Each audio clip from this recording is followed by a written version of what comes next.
All right, back from the lab. Hope everyone had fun fading me yesterday. I'm sure that went great. I had so much fun yesterday. Got 3-0, 3-0. Not just 3-0, but 3-0. All picks hit by 9 or 10 points. They weren't even close. You didn't even fucking the predictions. Not just that the bets hit, but the way that I described them was perfect. All of Chris Paul's fucking shot attempts right in the mid range, missed every single one. Anyways, Donovan Mitchell barely plays the fourth quarter, gets 2 points in the fourth quarter. All right. Anyways, here's what we have for today. Now, I went overboard, and I do have 5 picks, but I'm going to tell you which 2 I like the most, and those are just the 2 that I'm going to say. If I'm allowed to have, I'll do units. These are 2 units and 1 units. If you only want to take the 2 units, awesome, fine. But these are all bets that I'm going to be taking. All right, number 1, and this is my favorite bet. This is one of the 2 units. Is Reggie Bullock over 9.5 points? Reggie Bullock, 37 more than anyone on the Knicks. 37% of his points. He's over under 9.5. He gets 4 points. I don't know what the percentage was. I might have gotten the percentage wrong. 4 points a game from spot up shooting. Pelicans, worst spot up shooting defense in the NBA. Worst 3-point defense in terms of attempts, makes, percentage, anything you look at. They're giving up threes. Maybe I don't know what it is. Are they doubling off from the post? Maybe they double off the post to help Julius Randle. I don't know what it is. But Reggie Bullock is the Knicks starting major spot up shooter. Highest spot up shooting percentage on the team. If you're playing the Pelicans, spot up shooters are doing great. I went and I looked, actually, because I was like, let's see, how does spot up shooters been doing recently against against the Pelicans? Mo Harkless, more than anyone in the NBA, as much as Bullock is a spot-up shooter, 70% of Harkless's points come from spot-up shooting. He only gets 3.5 points a game. I don't know, it was last night or 2 nights ago, whatever the most recent game was, he played the Pelicans, and he had 15 points. He 5x'd his fucking points per game because the Pelicans are so bad against spot-up shooters. Reggie Bullock, over 9.5 points. Also, Pelicans are higher pace. Their point totals have been going over like crazy. But that's one of my other ones you guys are going to like is the 1 unit. Next 2 unit is Russell Westbrook over 23.5 points. This one, the thing is, he only averages 21.5, 22 points. And so on paper, on surface, you would think that this is a higher total. But they're playing the Kings. Vegas is already telling you they're putting their team total at 122 points for the Wizards. 2 crazy high pace, 2 horrible defenses. Kings, Wizards, 122 points for the Wizards.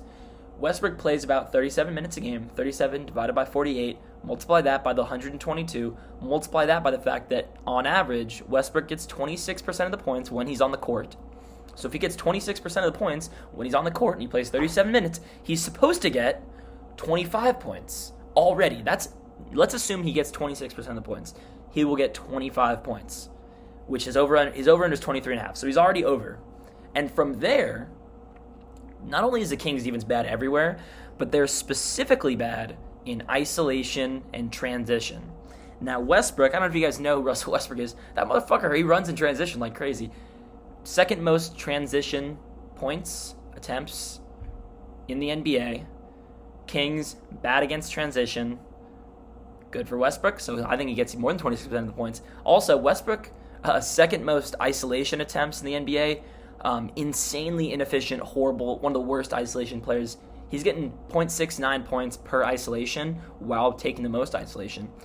Thankfully, the Kings are really bad in isolation. So, Westbrook's been getting pretty decent points a game on horrible efficiency. Maybe the Kings will help his efficiency. His volume's crazy. I think he gets 26, 27 points in this game. It's going to be close at the end. It's high scoring. It's Westbrook. You're taking his over 23.5. Now, 3 other picks that I still love, and if I was giving you guys 5 picks, I would say these are all my 5 picks. Those two. If I had to pick, if you only take one pick, it's a fucking Reggie Bullock over 9.5. But if you take, I need to get. All right. Now we have Wendell Carter. Not only is Wendell Carter playing the Bulls, former team, give him a little revenge. They traded him away. What an asshole move. Oh, I'm Wendell Carter. I'm sad. They traded me away. The Bulls, usually on these numbers, it's like proportional. Obviously the worst defense will give the most points, but it's usually somewhat linear. The Bulls against pick and roll men are like giving up like 12 points a game. Meanwhile, like most teams give up 12 possessions. So maybe like 20 points. I don't know. Maybe not 20 points. Probably less than that. But they're giving up 12 pick and roll man possessions. Other teams, like the second most is like 7. If you are setting a pick, the roll man is getting fed for some reason. I don't know what kind of fucking defense they're playing.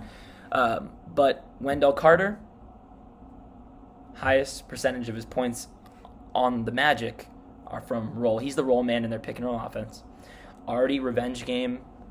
I already love the revenge game. I like him to get a lot of minutes. I like him to get all the shot attempts. And when he gets those shot attempts, high efficiency because Bulls let you get that roll man. Wendell Carter, 12.5 too, is a low. He's averaging 13.5 on the Magic. And his minutes are only going up too. So it makes no sense. Over 12.5 Wendell Carter points. And over 23.5 Westbrook points. Over 9.5 Bullock points. 2 more bets. Number 1, Michael Carter Williams his minutes are on the downward turn. RJ Hampton played 26 minutes last game. Michael Carter Williams has only been getting like 21, 22. And this line is almost built. Michael Carter Williams was a starter before. He's still starting, but he was playing starters minutes, up until Cole Anthony came back and RJ Hampton's been getting a bigger role. This over-under 16.5 points plus rebounds plus assists. That's pretty much what he averages on the season, playing 25 minutes, and he's getting 20 minutes now. So 5 less minutes to be putting up stats. Also, their team total is 103.5. This one's easy. Don't overthink it. Now, this one I saved it for last because I think a lot of people are going to be upset. Zion Williamson, more than anyone in the NBA, he attempts the most shots in the NBA within 10 feet of the basket. Knicks, best defense in the NBA within 10 feet. The total, if he gets 33% of the points when he's on the court. If he plays his average 33 minutes, gets 33% of the points when he's on the court. The Pelicans' total in the game is only 110.5.